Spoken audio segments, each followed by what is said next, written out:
Hello everyone, it's Ayesha from God FM and I'm here with your daily sword of truth for today. I hope you're all having an amazing day. Today's daily sword of truth is for March the 30th and the title, Endless Profit. Whoever would save his life will lose it, and whoever loses his life for my sake will find it. For what will it profit a man if he gains the whole world and forfeits his soul? Matthew 16:25 to 26. Jesus was an expert at asking questions, especially the sort of questions that made people stop in their tracks and pay attention. When we are confronted with Jesus' questions, as the disciples were here, we must be careful not to sidestep their intended effect.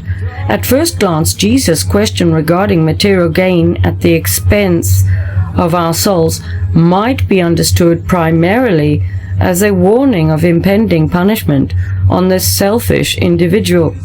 We are tempted to read Jesus' question in a way that likens him to a mother who says to her child, "Now, if you don't share with your sister, you know what will happen."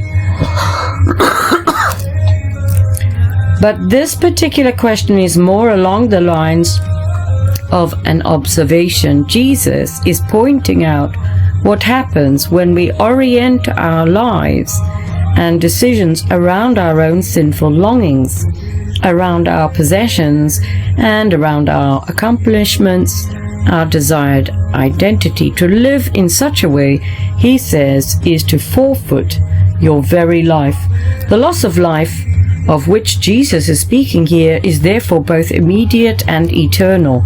If we regard life as nothing more than what we can get out of it for ourselves, we actually miss out on the greatest joys. We end up merely existing, not actually living. Furthermore, when we place ourselves on the throne of our life, we remove Jesus from his rightful place and affirm the reality that by nature we prefer to pursue the world rather than to forsake our desires in pursuit of Christ.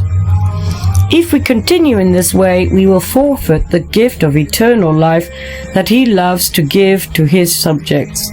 So how are we to combat worldly desires in the here and now? First, we must recognize that, as the 17th century mathematician and theologian Blaise Pascal put it, we have a God-shaped